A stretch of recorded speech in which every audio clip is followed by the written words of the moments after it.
Ready as always.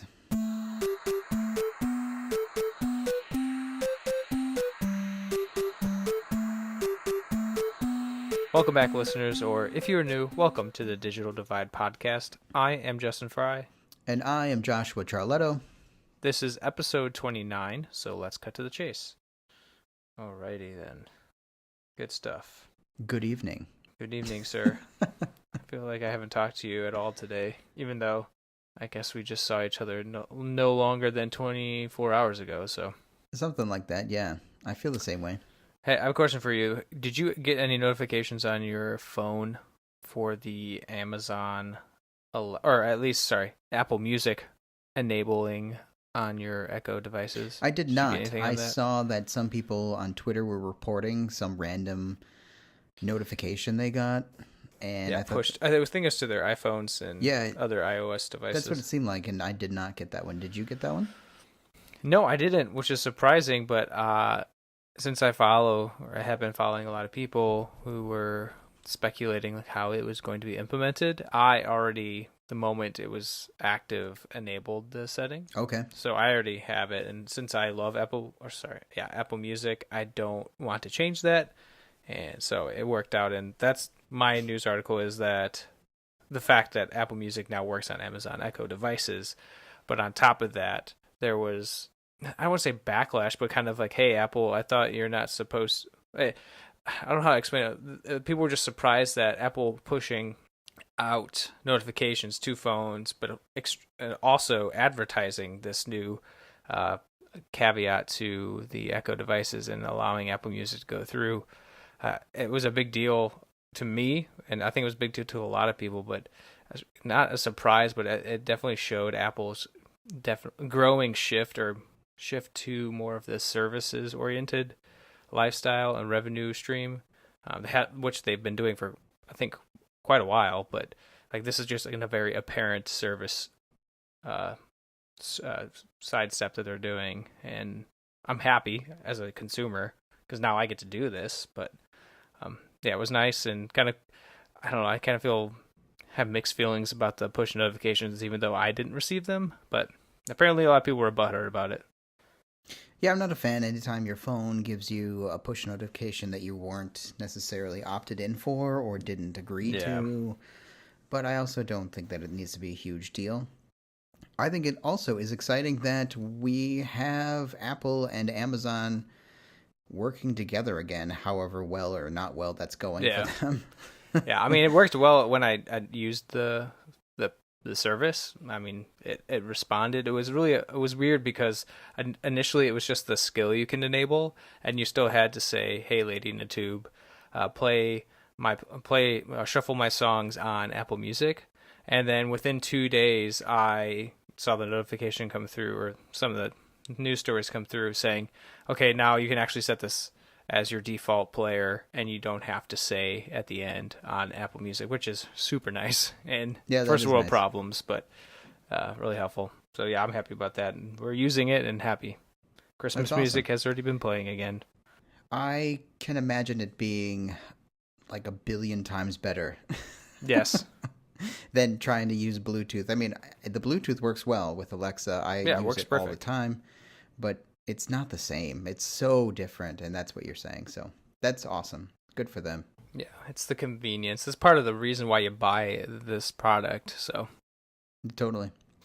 Well, I had a news article about Google Chrome stopping the back button hijacking that happens on some websites. And so that article was about that sometimes a website will kind of redirect you to a different version of itself, or redirect you to an ad that doesn't allow you to go back the page that you were at, and it's super annoying. But something happened today that was released at the New York Times, an article about Facebook giving access to their users' data to large tech companies without users' consent. So this is something that I figured Facebook would be doing, just hasn't been saying much about. But now somehow evidence has come out that they actually are giving up user data without anybody really knowing about it, and they got caught in the act. So, take it with a grain of salt. It's still an article written by a person, so people sometimes make mistakes. You never know. But it's very believable to me. They have made many missteps like this in the recent past, even. I mean, a couple months ago, was it, that Zuckerberg sat in front of Congress answering questions about this stuff? Yeah, it feels like forever ago, right? Yeah, but, I mean, they just keep doing this, and they're not having any kind of ramifications, and frankly, it needs to change. In a way, I'm kind of glad they're making these mistakes, because I really believe that someday laws and regulations will come out that will kind of take into account user data as property. Right. But for now, it's just a problem. So read the article. It's well written and put together. Again, it's still a journalist, but I think that it's worth a read and something to consider in the future with Facebook. I think it's not. I hope people don't think that Facebook is going to recover from this, because at this point, I don't think you really can. I mean, this is just my opinion. They have enough dirt on the company itself, and they, in the past, have made these decisions that are now surfacing, and they can't go back and change them. It's all about what they do now, and what they're doing now. Even when Zuckerberg was in front of Congress, it was, I think, the first time he ever showed up. He showed up very unprofessional, and then the next day, I'm sure after talking to some advisors, or maybe they're his lawyers, he came back in with a suit. So to me, and he adjusted his personality / his persona while going through the hearings. But there's a lot of, I guess, a lot of heat and a lot of oversight now on this, and people are always looking at social media now under the radar or under the scope. So I'm curious to see what happens to Facebook in the next couple of years. Who knows? I was joking with somebody that who knows if somebody will go ahead and if Zuckerberg gets kicked out or it has to step down, somebody buys Facebook, and I said that might not happen, but maybe someone purposely buys Instagram and separates it so that doesn't have to be associated with it anymore, because I feel like Instagram is the only good nugget that unfortunately is associated with Facebook. So some might argue that WhatsApp is as well. Yeah. But, I agree. I agree to a point, and let me be clear. So let me be clear, Mr. Obama. I think that any normal company or normal business would get sunk by any number of the things that Facebook has done wrong. Oh, for sure. So if you take maybe one or two of the things that they've done wrong over the years, where they're like, whoops, didn't mean to, or, whatever they said, I think that's enough to sink a normal company. The problem with Facebook is that it has become a juggernaut, not just in the US. It's worldwide, and it's so embedded in people's lives now that when you consider maybe making a change for many people, like disabling Facebook, you have to consider cutting yourself off from really a large part of friends and family in order to do that. Mm-hmm. And that's, for some people, too much. And it's a deal breaker. So like you are making the choice between the connections that you've made and the connections that you keep or want to keep, and doing business with a company that you may not agree with potentially. So it's a whole different scenario and a whole different dynamic that a lot of companies, you can just like not go buy their product and just say, I'll go somewhere else. But there is nowhere else. And I think that there are obviously other social networks, but Facebook has become a part of moms, grandmas, kids' schools, communities that have Facebook groups. I mean, it's so much that I don't want to say the word's too big to fail, but like, I think they're just going to keep rolling and getting hit with punches until there's some kind of regulation, whatever that may be, against them. Right. I mean, that's the way that their business is going to continue to work. That's what they've been doing. So why not? Yeah, what I don't even know what your alternatives are at the moment because No, Tumblr is a joke, and no, there aren't any. and then you have Twitter, which again, uh, I don't know how many people still like to use Twitter, and then there's the whole aspect of uh, it has been a dying medium, to the Twitter itself for over the last couple of years, at least not dying, but the Yeah, popularity of Twitter has gone down. Then you have a it's right in the middle, but Facebook is such a wide margin yeah. and such a wide group of people that are on it that none, like you're saying, none of the other social media, whatever you want to call them, platforms are Yeah, even close. And people so they all it's really fail. weaved its way into how people communicate.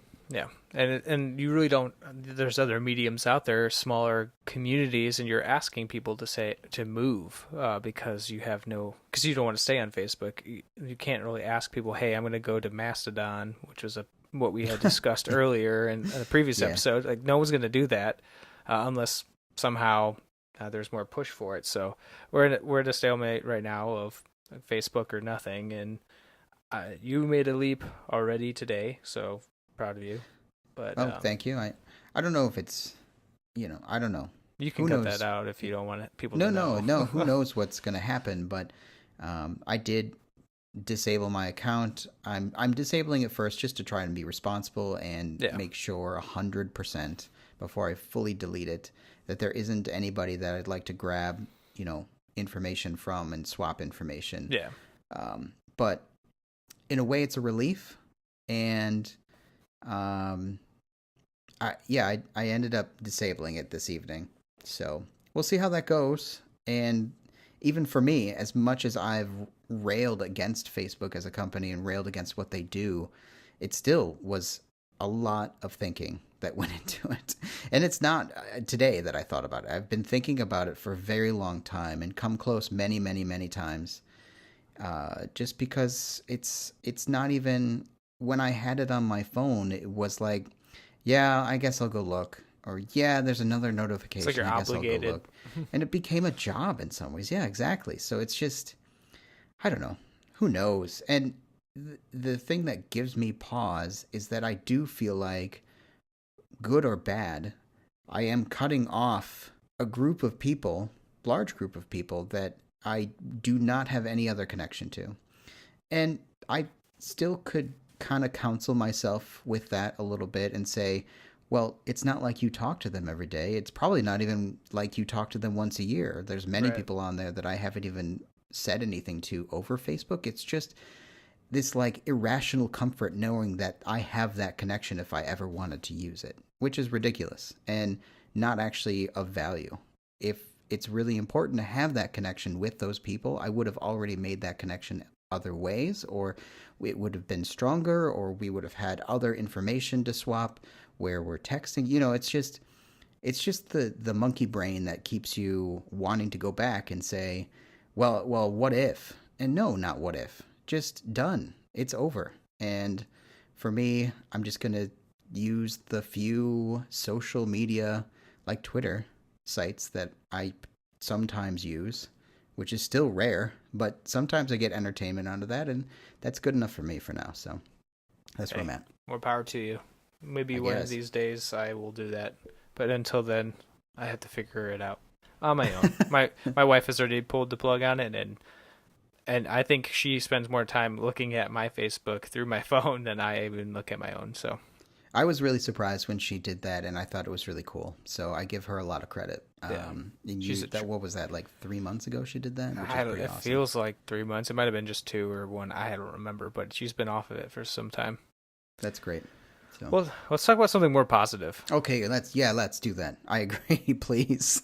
Yeah, because this was super meek. Now it's just really bleak now. So I don't have any follow up, thankfully, because I have a topic that I've been wanting to talk to you about for a very long time. And then when you told me the other day that you wanted to hear about it, I almost died.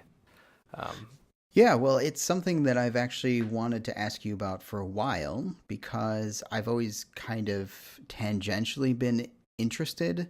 Mm-hmm. It's one of those things that I am afraid to even dip my toe in the water and get super interested about because I know that I will get super interested in and then won't Yes. stop. And uh, it's not like computers where, you get obsessed with and now you're 3 grand in the hole.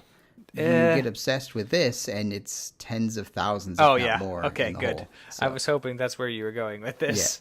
And yeah, it wasn't like, oh yeah, it's not like an addictive hobby. It's certainly, and luckily I haven't spent a lot of money other than buying yeah. I think if items. if you can kind of ration yourself, you can kind of do what you do, which is get the things that you want, that you really really want, and still not be out tons of money. Yeah.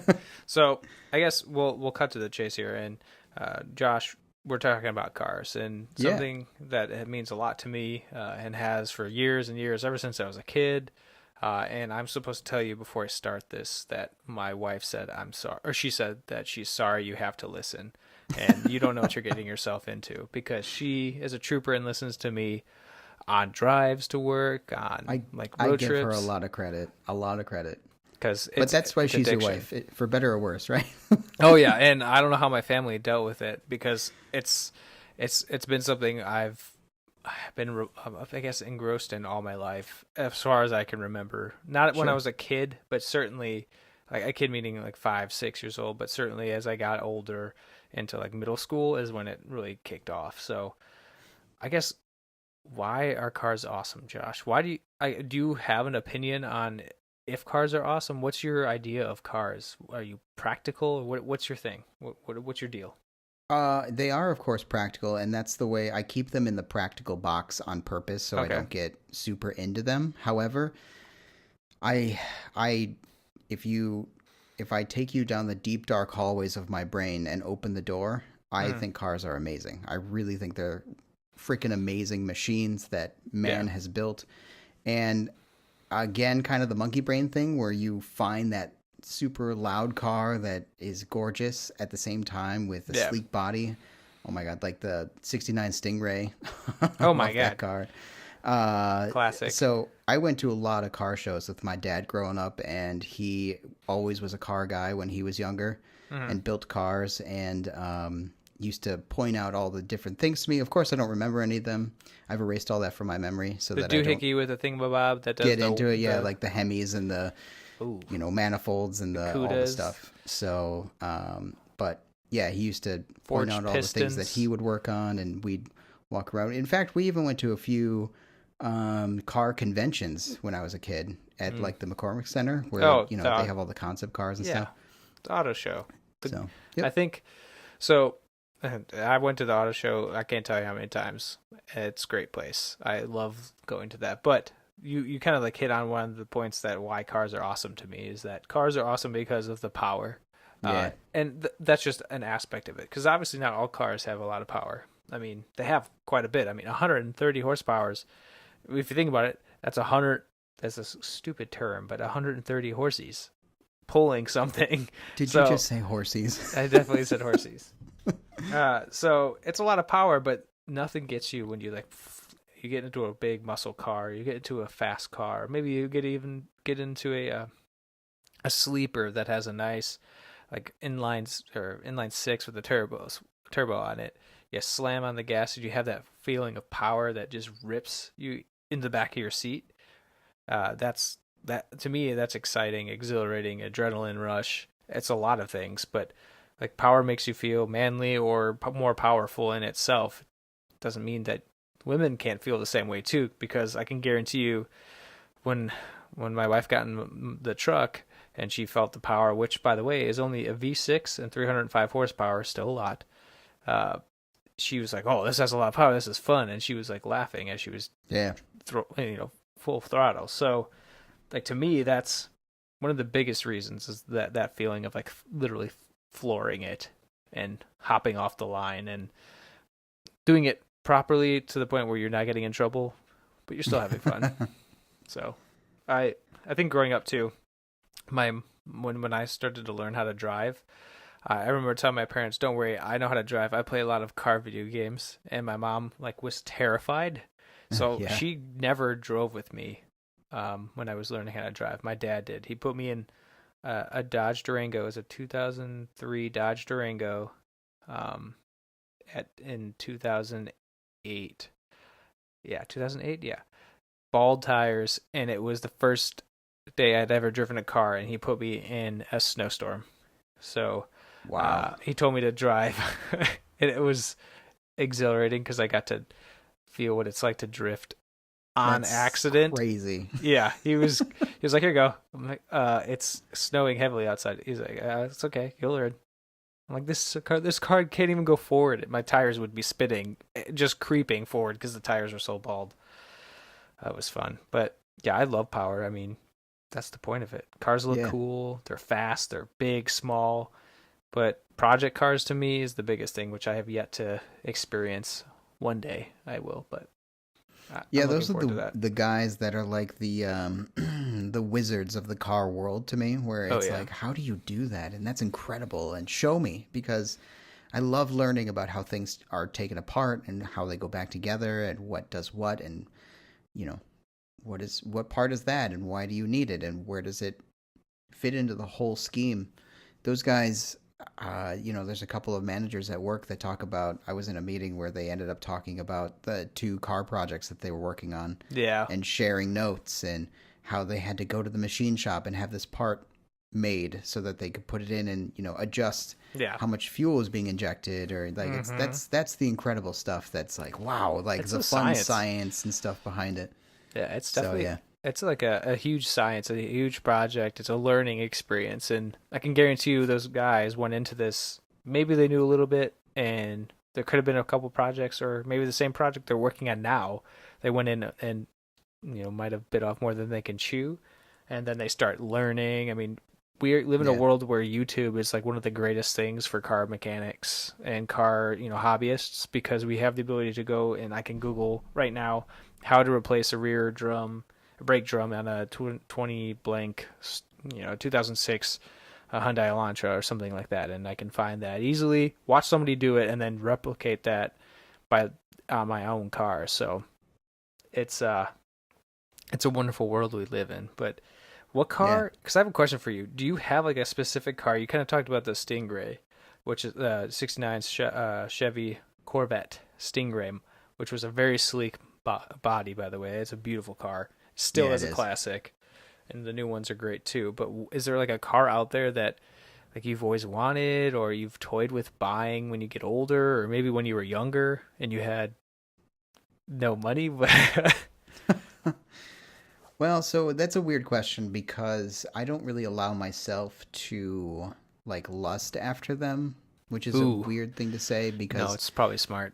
I just know It's a that I'm drug. never going to have the extra cash, or would have a hard time justifying the extra cash. I Yeah. would really need to have some kind of like massive disposable income to really consider it.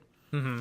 That said, within reach for me is going back to a long time ago, which is this is not a muscle car. That's not what I'm saying. Yeah. But this is the car that I had fun with years ago. I'd like to go back to a Mini Cooper someday, Oh, because the driving the car was so fun and gross. still within my grasp or Yeah. reach that I enjoyed that. Now, that said, I've not ever driven a car with a turbocharger or a supercharger. So Mm-hmm.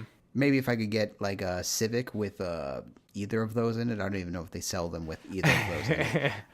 Or like like a Nissan or something like that with that built in. That would be a lot of fun, I feel like.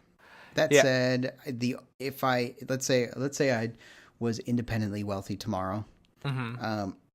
I I would build my own car and I would go back to the classics. I would do the Mustangs or the Corvettes or the like those are the older gorgeous cars that Yeah. have all that power and muscle that you can get your hands around and actually Yeah. work on It was more and build. natural. It was Yeah, natural, and it was more mechanical. So you have less computerized components, which were safety components that were implemented later on. But yeah, right. you're talking about a very strictly mechanical like feel of those muscle cars, and they were simple in the sense where they're easily repaired.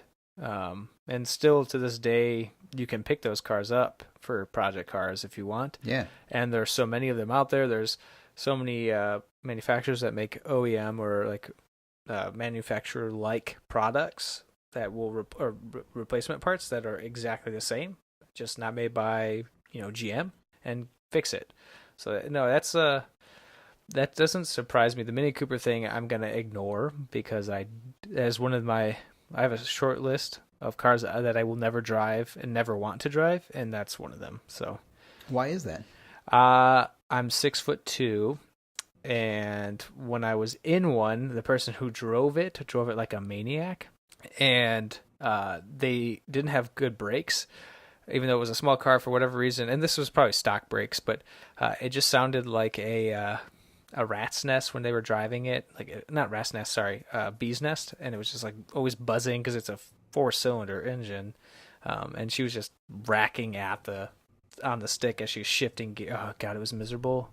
I just had a bad experience, and they also look super ugly. So, Interesting. they look. I mean, I'm told they're fun to drive, as you have told me, and other people have, and they're really nimble because they're basically go-karts. So I can totally understand that, but that's too small of a car for me, in my opinion. Interesting. I can't do that, but for me, it's a different story too.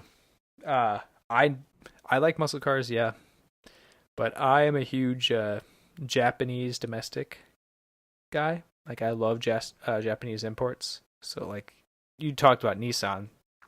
Like, one of my favorite cars is a Nissan GTR R32. And those things are beautiful. And now with the 25-year import ban, they're actually coming over to the US with right-hand drive. So I would love to get my hands on those things, but man, they are expensive. And I'm not dropping $17,000 just to get one and then have to fix it and not always be able to drive it. So I think they just look pretty to look at. But I'm trying to think. The idea you talked about that we kind of skipped over, the project car thing, Yeah. I understand the money commitment. And I would like to rebuttal with, you don't have to buy a car that works right off the bat. Yeah. And you can do it slowly depending on how you plan, depending on your goal. So for me, I want to buy a project car that's like maybe under $1,000. I'd like to say $500 and pick it up from either, a junkyard, or pick it up at, like, it was, not that it was junked, but it was a car that it's pretty beat up from previous accidents. It's still drivable, but needs a lot of repairs, or maybe like the engine seized and needs a new engine. Like, I actually want to get that and then build it, fix it up and rebuild it.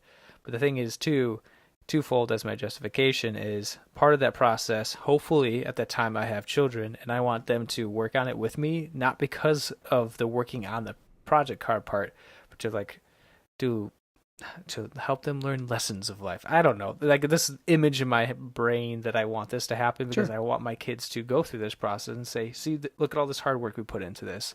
That's why I've built computers with my kids. Yeah. So, like, the idea of you're building something, putting the effort in, and this is what comes out of your effort. Granted, there are much easier and less expensive things to do to teach kids that. But to me, I learned that through similar steps, and I think it made me a better person as I grew up and helped me become a better person. So I want to do the same thing and also enjoy the moments. So I can't wait till we get to that point. But I don't have the money or liquid cash, even though I don't have kids. I don't want to do that right now. Makes sense. I was just kind of paging through some cars, trying to think back to younger days when I actually kind of looked at some of the magazines, and two of the ones I used to kind of think about a lot were like the 3000 GT from Mitsubishi, and the NSX, the Acura. Oh yeah, of course. Those are the two that like were kind of like, man, those are the cars to have, like, and you don't have to spend hundreds of thousands of dollars on them, and you could still kind of end up souping them up a little bit and adding things to them. And they brought back the NSX just recently. It's a hybrid car now. It's a hybrid sports or hypercar, so it has a electric engine and a gasoline engine. So and they're pretty cool. I knew somebody who had a boss that had it and brought it to work one day. It looked cool, but I have a problem with a lot of the modern sports cars or Japanese sports cars nowadays because there's seldom I can't think of anyone that I like except the Lexus LFA, which really hasn't done much since it came out, and those things sound beautiful. Fast and Furious, one of my favorite TV or movie series, had one of those cars in it. Well, I just fell in love with it. But you just talked about the cars that you thought about in the past. There's a lot of new cars that are coming out this year and have been coming out that I don't know if you know about, and a lot of new technology with it. No, probably not. So, did you say your dad had a truck? My dad always has a truck. My dad has always had a truck. Is he what kind? What is it, like a Ford, Dodge, Chevy? Growing up, it was always a Ford because it was always way, way, way out of our price range to really buy any of the Japanese trucks. Yeah. Like, even the Toyota Tacoma or stuff like that. So Yeah. He always had a Ford F-150, Yeah. or we looked at a Ranger one time, which was actually one of the coolest trucks I ever saw. And it was this little black Ranger with gigantic tires on it, and it had a V6 in it. Mm-hmm. And I mean, we were tearing around in the test drive on that truck, and he almost bought that, but we ended up getting a F-150 at the time. And before that, he had a really old Nissan truck that he ran into the ground. Yeah. And now he's got a 250, I think, F-250. Although he had a Dodge before that. So yeah, he's a big truck guy. He's always had a truck. It's really for him the utility. He's a woodworker and hauling things around. So yeah, always been a truck guy. Yeah, I grew up with trucks. My dad, same boat. But he got his first truck when I don't remember. It was in 2002. He picked up a Dodge 2500, and I loved that thing. And he just actually recently got rid of it, and it was like a little bit of my childhood just died as he sold it. And funny enough, that truck had lots of miles on it, and as he was trading it in or selling it, it actually died as it made its way into the lot. So, oh wow, the fuel line went out, so they were like, oh well, the fuel line went out, and we can't pay you blank amount. And he's like, well, whatever, I can't get it out either, it's stuck, so it's yours. Take it for what it is. And your dad was a contractor too, so it made right? Isn't that right? Yeah, so it exactly. Made a lot of sense for him to have a truck. Right. So I don't know if you're trying to dig the fact that I have a truck and I have no reason to. That's fine. No, I'm not. I all I know is that growing up with trucks, I have never bought one, but I could see myself doing it just because, not that I have a use for it, but just because I grew up with them and I still awesome. like them. The utility behind it. I mean, I've used it several times just within the few months that I got the truck. So, and with that being said, one of the things I was looking for was this small or large truck, like a Ranger style truck, or I love that style, or the middle of the line light duty pickup truck. And what just came out recently, and it has been anticipated for some time, and thrown around, was there's a new Ford Ranger that came out, and that's a big deal because the Tacoma has really been, as you just mentioned the Tacoma word, but the Tacoma truck has been a huge player in this market. This small sized pickup truck, 2-door or 4-door now, pickup truck that a lot of consumers are buying for, one, the utility, even though it's a small bed, but they're using this truck for the utility, and it's comfy drive. It's more of like a consumer grade truck. And the Ford Ranger came out, and it's coming out, and it's apparently doing really well.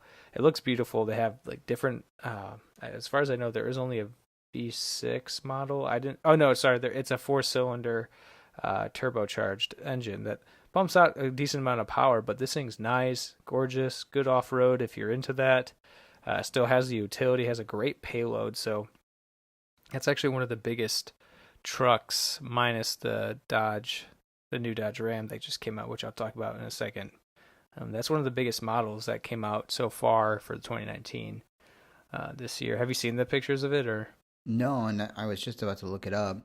Yeah, I feel like even as little about cars as I try to keep myself from knowing, even I feel like I've known that the Tacoma has been like the truck to beat. Like everybody has been buying Everybody has them. yeah, everybody gets a Tacoma. And even growing up, my dad always really thought the Toyota trucks were really awesome.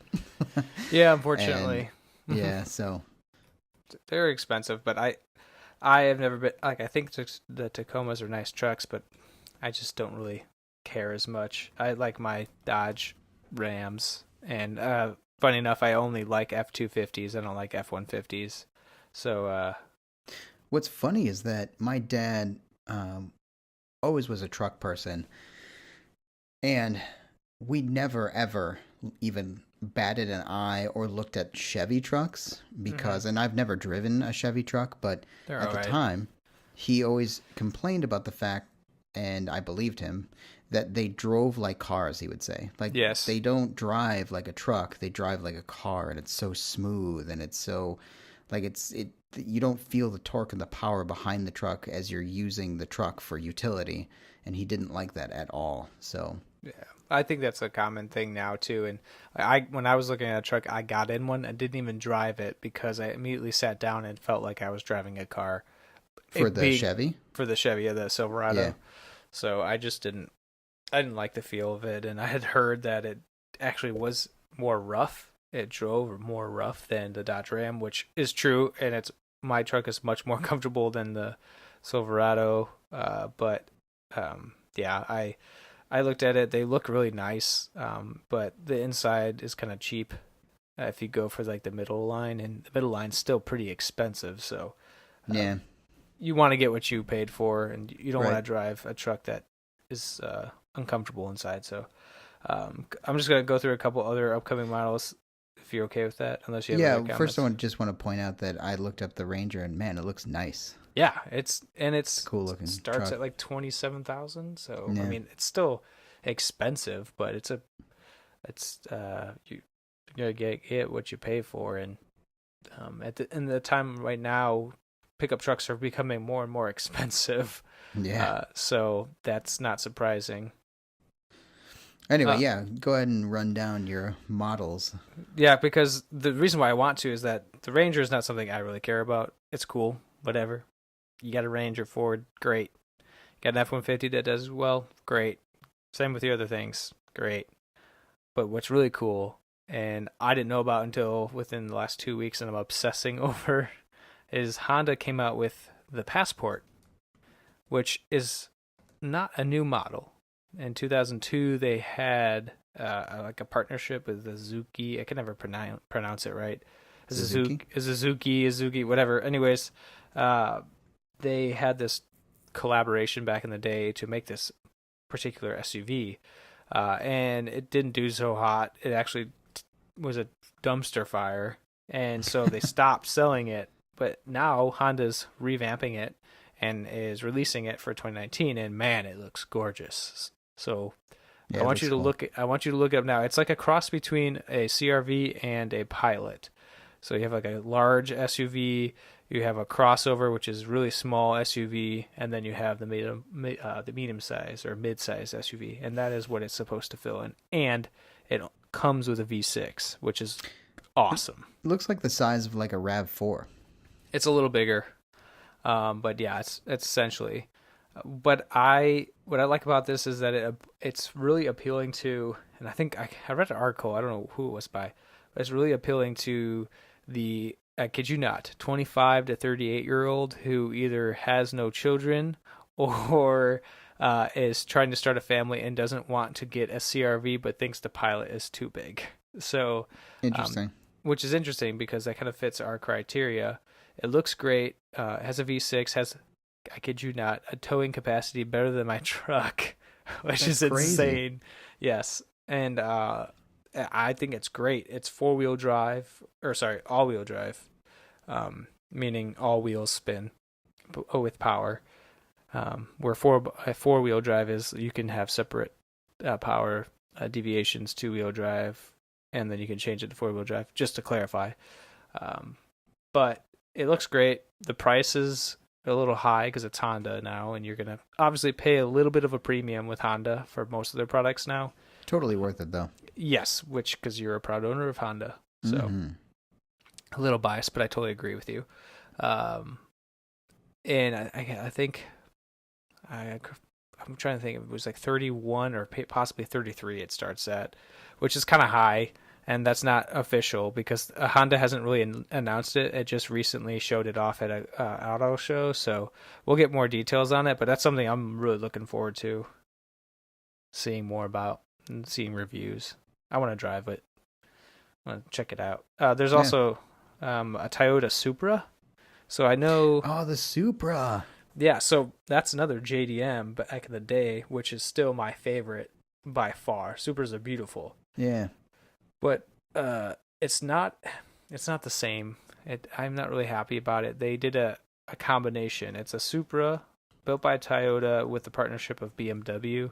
So it almost looks like a Z4 or Z4 if anybody knows what that is. Though. Yeah, it's cool, but like I don't know, I was expecting it to look more JDM. It doesn't look it just looks like a I don't know. I don't know how to explain it. It's not something that really appeals to me. But I haven't seen much about it other than it looks cool and it's pretty fast. I love all the scoops and the body effects on it. It's just like the NSX. It has all these like jagged edges, and it has cool looking. Like the aerodynamic curves to bring in air. So it's interesting. What else? 4-cylinder Silverado, which is insane. So you're basically getting a full-size pickup or mid to full-size pickup with a 4-cylinder engine. Which exactly. If that's like you're going as cheap as possible, or you're somebody who just wants the truck because of the size and doesn't really care about they don't care about payload or anything, then you would, I feel like, get this thing.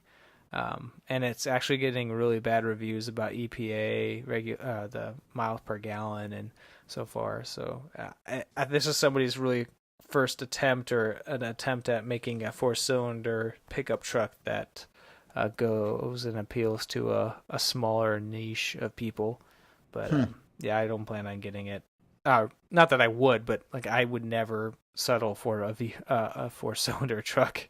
No. I don't care how many turbos you slap onto it. Yeah, no. And it's the Silverado, which, I mean, that's a bigger truck. That's a full size, right? It's not, so exactly. That's even worse. Like that's a lot of weight for a 4-cylinder, especially if you want to chuck some stuff in the bed and try to haul stuff. That's, yeah. Yeah. What else? Subaru Ascent. I don't know. Are you a Subaru guy? Do you like Subis? I really don't. I understand the appeal, I think, but they've always looked really crappy to me. Yeah. Which is terrible. You don't buy cars because of the way they look, but at the same time, I do not like the way they look. There's a small group. I love the WRX Impreza days of the early 2000s. Hey, I'll give you that. The WRX typically has been cool looking in some ways. Yeah, but 90% of the time you're going to get into a WRX and it's just cheap plastic. It's just you're really paying for the name and the engine setup and everything else, like the chassis itself. So, Subaru has, if anybody knows, there's several SUVs that they have. They have a Crosstrek, Tech. I don't remember off the top of my head. Yeah, no, you got it. Crosstrek. And that is a small crossover, which is really cool. I think that's one of my favorites that they have. Then they have their typical Forester and their oh my gosh, Forester Outback. There we go. And I'm having a brain fart because they look the same. They're practically the same blessed vehicle. And then they just looked like they did forever ago, and I can't stand that body style. They don't change that. Yeah. And then now they have this Subaru Ascent, which is supposed to be a third row seater, mom hauler, kid hauler, basically. So it's supposed to fit in the market with the Pilot, the CX-9, Mazda CX-9, and all the third row seats, the Durango. So I think it looks even uglier.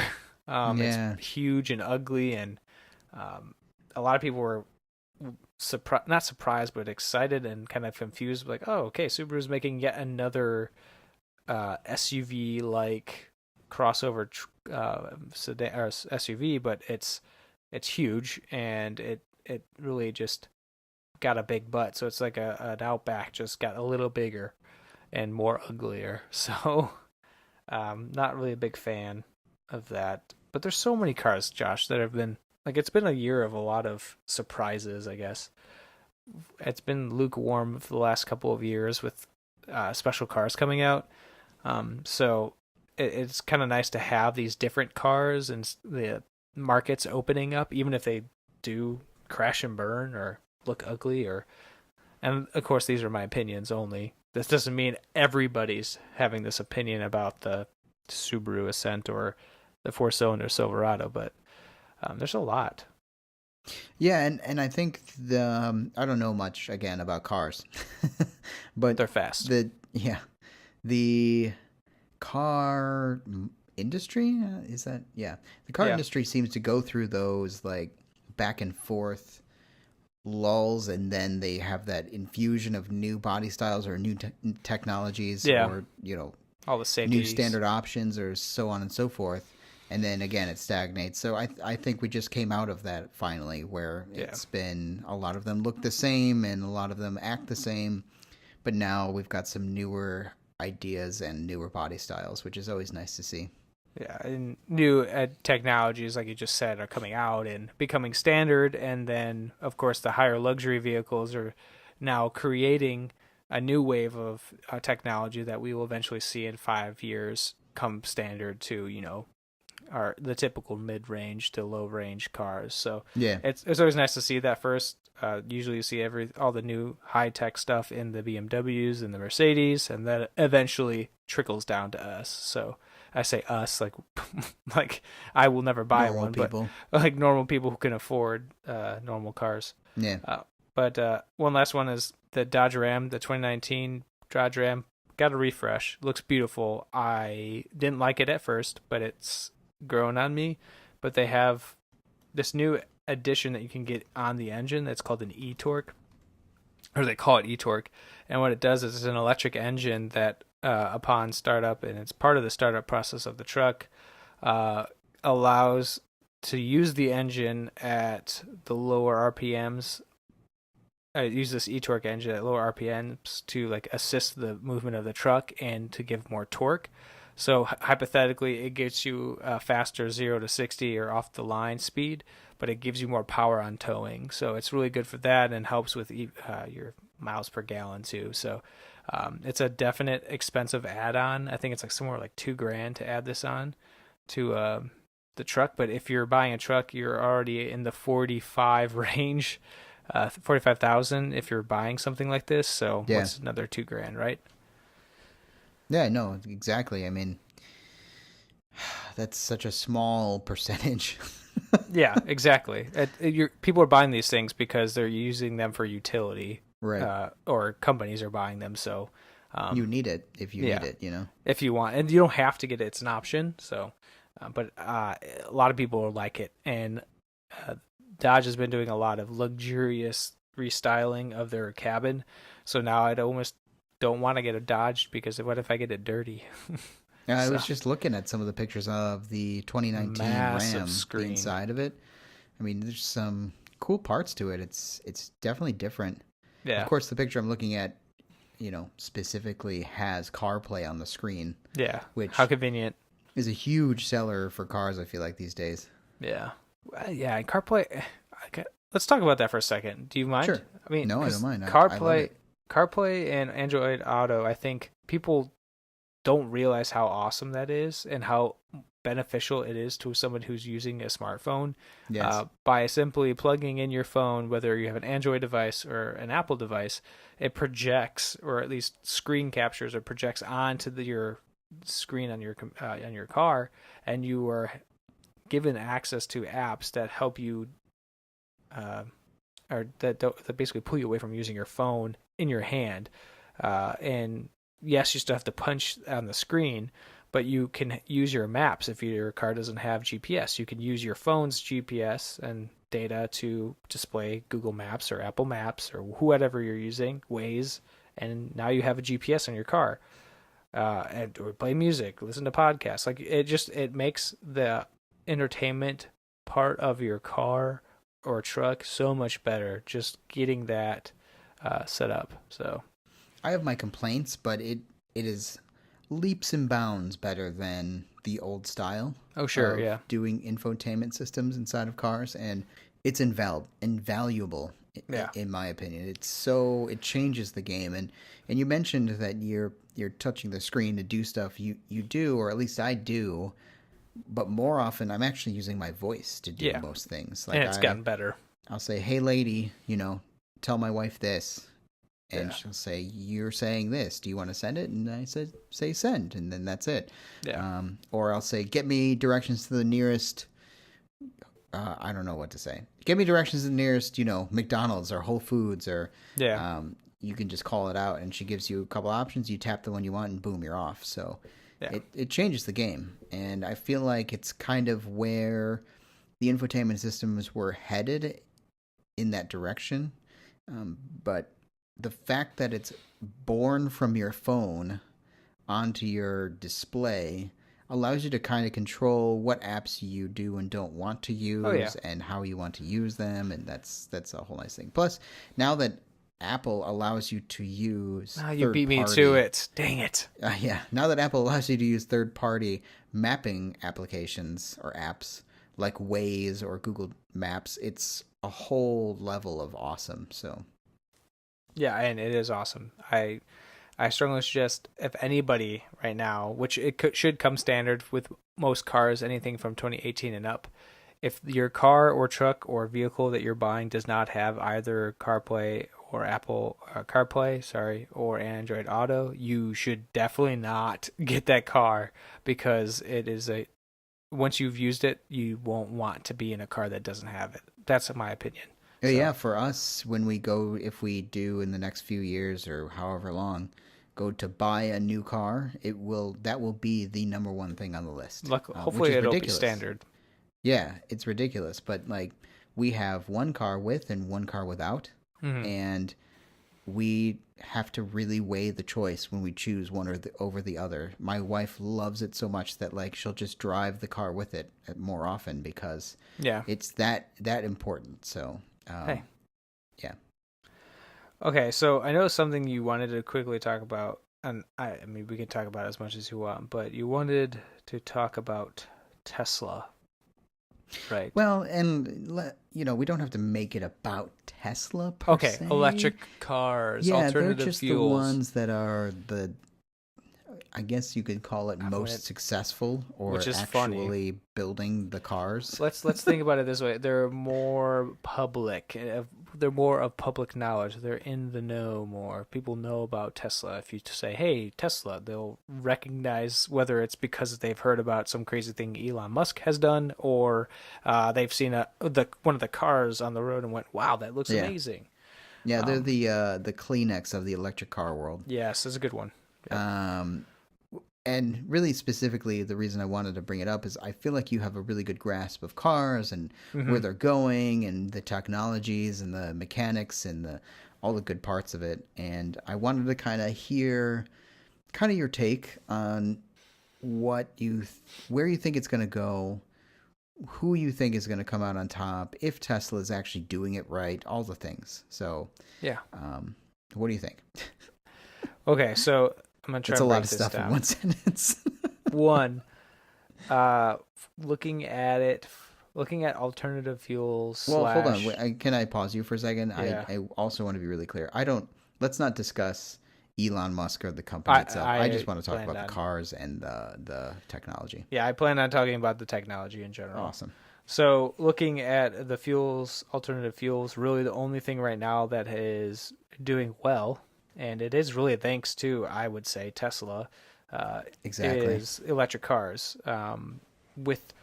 With the years before Tesla's Model S, which was really their first kicker into the scene, there were other vehicles out there. Like there was the smart car. There were these dinky little cars that you could barely fit one person in. That was solely based off of power, but also there were smart cars that I think they had a gasoline. It was like a hybrid. I don't know. Like it Yeah, really there were a started. lot of hybrids, right? It Like the started with Prius hybrids and with the with the Prius and then what the was smart Honda's? car. Honda's was Shoot, not it was the Insight. The no, Honda. No, I think it was the Insight. I don't remember. Anyway, go on.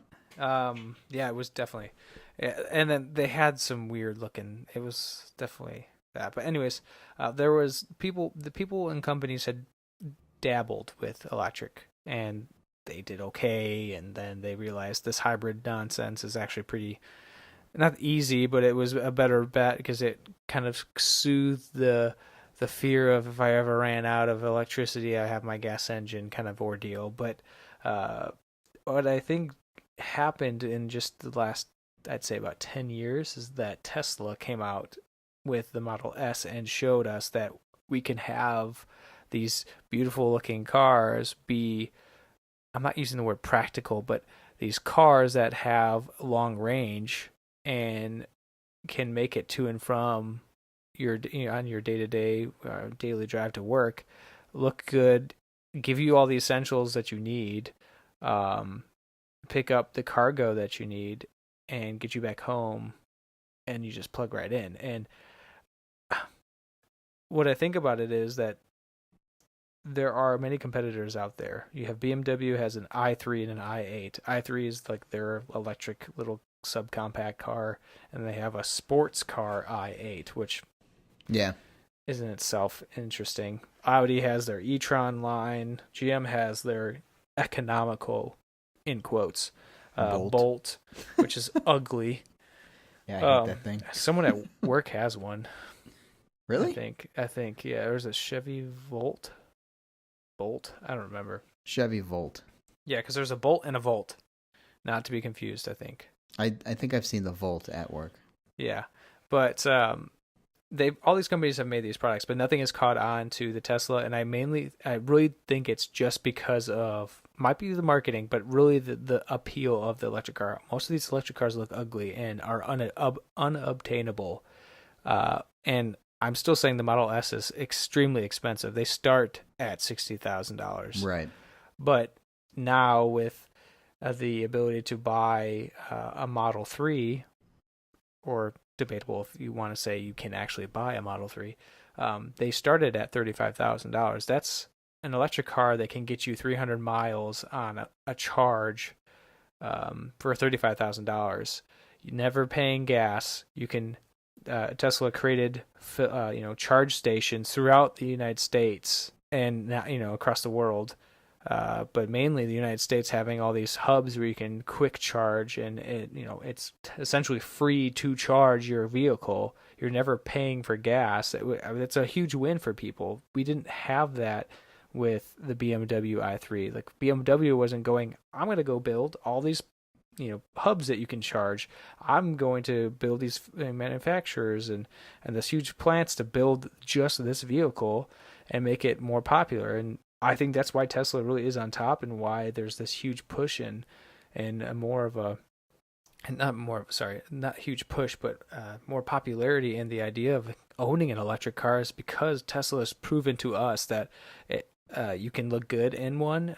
There's somewhat practicality in it. It's obtainable to make something that lasts more than 100 miles, and there are processes to make these vehicles that are getting cheaper. They're still expensive, but they're getting cheaper as somebody pumps all their money into the development of it. So it's fascinating. I personally want to own one eventually. Yeah, same. And I think it would be a huge step for me, going from somebody who loves gas powered, diesel, gas, and all that jazz, to go and to buy a Model S or Model 3, whatever it may be at the time, and to say, holy cow, now I have to, figure out how I'm going to charge this thing. But by then we can be in a situation where, and we already kind of are, you get in a car and your Model S or 3, and it's going to tell you, hey, you need to charge. Here are the closest charging stations that you can go plug into. Like, they're doing something right and making it easy to own one. Easy in quotes. So I think, thanks to Tesla, this is going to be more and more of something that people talk about and producing more and more of these vehicles. And you're already seeing that. We have so many coming out within the next 3 years. It's insane. Yeah, well, in the Model 3, while I also would not really call it affordable. Yeah, I it's mean, still it is expensive. more affordable. 35 is on the high end, in my opinion, but still, Yeah, oh yeah, it's still high it's end. no $60,000. And Mm-hmm. they are, from my limited understanding, flying off the shelves. Like, they can't keep them in stock. Oh yeah. So there's a demand, and I agree with you that I feel as though they're the only ones taking it seriously as like a real car. Probably, right? Is that? Would Yeah, you I'm. agree? I think that people were like, "This guy is insane. This company is insane. This isn't Right. gonna happen." And then they went, "Oh shoot, we screwed up. Look at how well this is doing." And Because even looking at the hybrids over the years, and now the new competitor cars coming out in the next year or so, yeah, or even over the last year, they Mhm. look gimmicky or they look Oh, yeah. stupid or Plasticky. like This is here's gross. our e-car and it's got garbage on it and it looks Mhm. like a roller skate and a piece of trash and It's a roller skate and a piece of trash is a good but the explanation of it. Tesla looks cool, and it's got the BMW thing going where it's got the brand and the name, and because they take it seriously, people are like, wow, it's cool, I want one, and actually, you can use it and it's practical, I feel like. So I agree with you. I think that's the way I felt about it, but I feel like hearing you say that kind of just confirms it for me that it's a car for real. Yeah, and it's a shame that the company, and I'm always just going to say the company. I'm not going to point out any fingers at anybody. Oh, it's fine. Yeah, I But just want to get that first part in. it's a shame because if more money and more organization and maybe more buy-in and some better insight slash guidance on a whole lot of things, one being public image, this company would be doing that much better, and they already still have the upper hand on everybody else. Yeah. They can still continue to do so. And granted, the current mastermind behind it has thoughts and interests otherwhere, like in other places, in space specifically. It makes it a little hard to like focus on two things, and I think that if maybe he had one focus on Tesla, they would do a lot more. Granted, I'm happy with SpaceX. I'm very happy with that, but Tesla is definitely and has paved a way for the electric car becoming a more general thing to talk about. Like, it's no longer what's the word I'm looking for? It's not accessible. They've really made it accessible. Yeah. It's within reach. It's something that's a real thing, where I think before you talk about e-cars or electric cars and it was like, yeah, that's cute. That's not a real car. You can't actually do anything with that. Good luck charging. Yeah. Like, you're gonna have charge. I agree. They've made. I think there's a long, long, long way to go. Of course. Yeah. But they've made big inroads and changes. The thing that's always struck me about it, and this will be the last thing I think we talk about before we kind of wrap up. But Yeah, it is. the thing that's always struck me about it is that it's kind of in the Apple vein. Like, there's a physical limitation, and physics plays a part in it. There's that limitation in reality of how much you can actually do with the technology that we have, Right.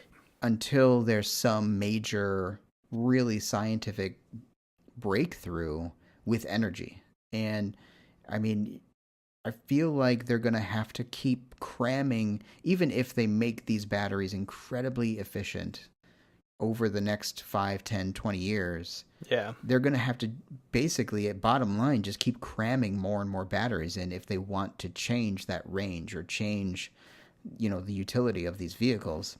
It's just like it's like a processor until trying to shrink the size. Yeah, you can only cut it down processor. so much. And the batteries are in the same boat. Like, until we really have that scientific breakthrough on storing energy and accessing that energy and how that energy is readily available, and all those things are still in flux, and we don't have any inroads in that. They're still essentially batteries. They're still lithium ion batteries. So, Yeah. I mean, the reasons that they have made such great cars is that they took it seriously and pushed it as far as they can. And maybe we'll see some interesting changes in the next 5-10 years. Yeah. But until we have that big breakthrough, it's always going to be limited. And I'm hoping that happens soon, because I feel like that's really the only thing holding back most other companies / other competitors in, taking it seriously and doing what needs to be done. So Yeah, I mean, you're not gonna fool me and say, "Oh, look, this new Audi electric car is like the new Tesla," and I'm gonna go, "No, they're doing it better. They're still going to do it yeah, better, right. Regardless if you're saying they took this seriously. It's more like they went crazy and said, "Okay, yeah, everybody's calling me crazy, but we're still gonna do it anyways," and Yeah. they did it. So, Well, and the other thing is, like, they have a great product, and they do what they need to do, and they sell a bunch. yeah, But if you step back from it, you're like, okay, well, at the same time, it's not a full fleet of cars or range of cars that they're selling. Yeah. It's one style, really, one Yeah. class, I guess is the right word, of cars. Whereas you're not going to get the SUV, you're not going to get the big truck, because that changes. That, because of, again, that physical reality, the physics of it, that changes the range, changes the utility, changes the options, and that's why I think that they're working on an SUV or something. They have one. It's a Model X. It's like a small crossover. That's right. It's not a big SUV. Yeah. Again, you're pushing these limits, and I don't want to say you're trying to fool people, but like, here's our limited, SUV, and yeah, it can get a certain distance, but at the end of the day, if that's what you really want, why would you choose that for a ton more money and potentially having to put infrastructure in your house? Yeah. When you can go to, any other manufacturer who sells a good SUV and get one for maybe half the cost or maybe 3/4 of the cost. Yeah. And just drive it around normal. So I don't know. It's a tough problem they've tackled, and I give them credit for taking it on. But I feel like they've kind of painted themselves in a corner until we have some major breakthroughs. I'm gonna end in this, is that back when I was in high school, between like 2008 and 2010, I had a friend that I went to school with, and that was my neighbor, who told me once about Tesla and told me about what they were doing. They had like a little plant, or they had some testing beta system going on where that certain people would get these cars and test them out. And I saw one for the first time in like 08, 09. And it was the craziest looking thing, and I never saw it until within the last couple of years as Tesla was exploding. And I think back to myself like, wow, I was in one of those moments where I could have said, well, maybe, like, could we try and test one? That would be kind of cool. And I could be in a different spot right now, talking about Tesla in a different light. But yeah, it's crazy. One of these days. Yeah, someday. So let's go ahead and wrap this up and talk about ranting, or go into our favorite part of Rant Corner, because we're going to name everything Rant Corner, or Corner, ending with Corner. I like the corners. You like corners? Sure, why not?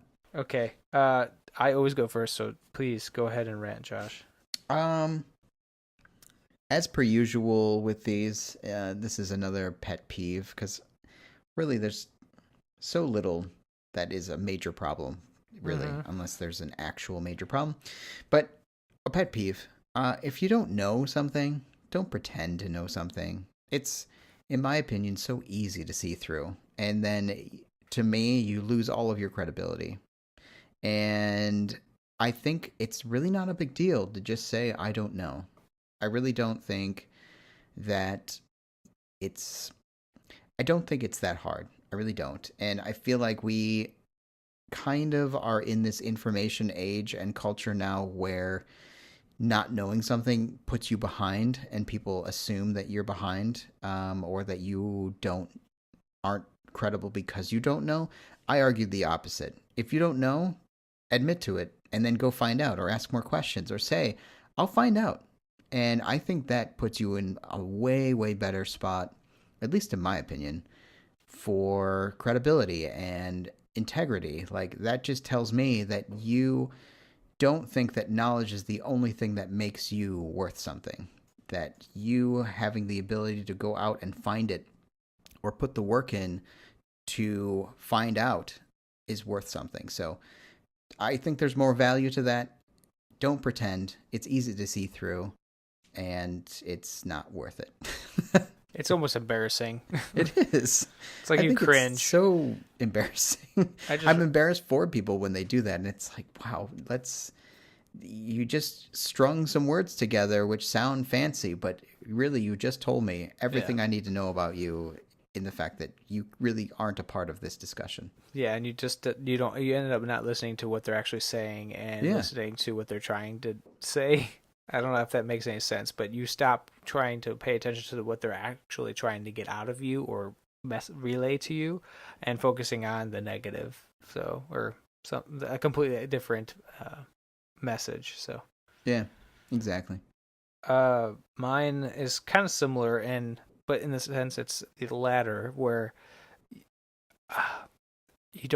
people don't always have to one up the next person. So I always have this thing, and I try myself to not do this as well, and it's not done on purpose, but whenever somebody says, oh, well, I just got this new item, or guess what I just did yesterday? I don't know, I went and jumped out of an airplane.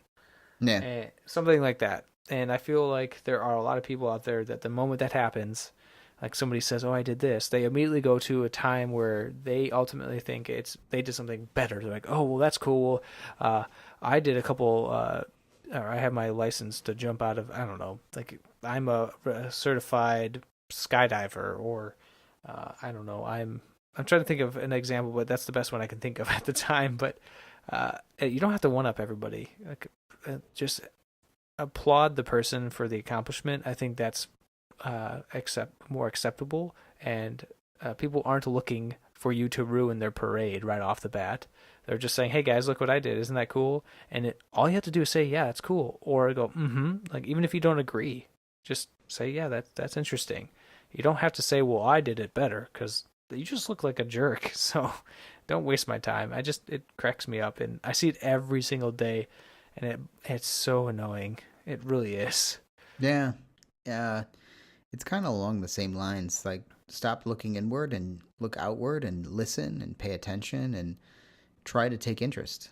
Yeah, exactly. It sometimes can be hard and challenging, like you said, and it doesn't take much. So sometimes if you're having that difficulty, I guess just do the Yeah, exactly. If you don't like it or don't care about the topic that they're talking about, just be a nice person and just go, well, that's cool. And or say, that's interesting. I'm really a horrible person in some ways, in the fact that, like, sometimes I just don't care about the thing that you're saying, and I'm using the understood you.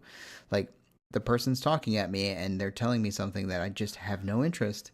But for me, it's tapping into the, like, I care about the person. Even if they're not talking about something that I'm interested in, I do care about them, and they're interested. So, and you're happy that they're interested in something, and they're happy to talk about it, and it's something you know about them then, and like you can share with them. And if you ever, like you said, jumping out of the airplane, I've never jumped out of an airplane, but I've always wanted to.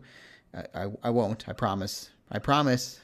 Anybody listening, but I've always wanted to, and if you tell me your story about it, that's pretty cool and interesting to hear. Then let's say maybe a year later I go do it. That's something I can go find you and be like, guess what I did? And then we can share that experience. I don't know. It's just take interest. Don't be a jerk. As someone told me a long time ago, shut up and listen is one of the best. Listening is such a hard skill to learn, but it's so important and so useful.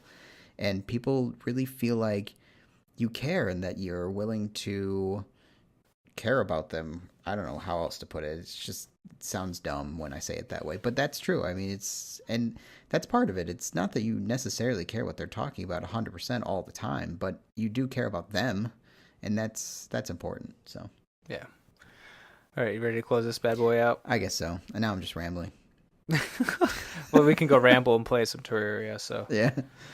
Thank you all for listening to our 29th episode. You can follow the show on Twitter at digitaldivide.pc or send us feedback by sending an email to askdigitaldivide@gmail.com.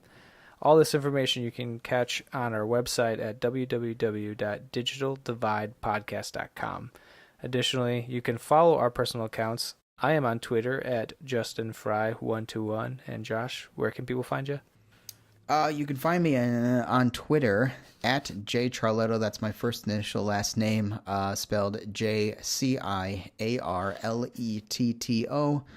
Or you can email me at josh@charletto.com. If you liked this episode or any of our other episodes, give us a review on iTunes or anywhere you're listening to podcasts. And until next time, take care. Bye.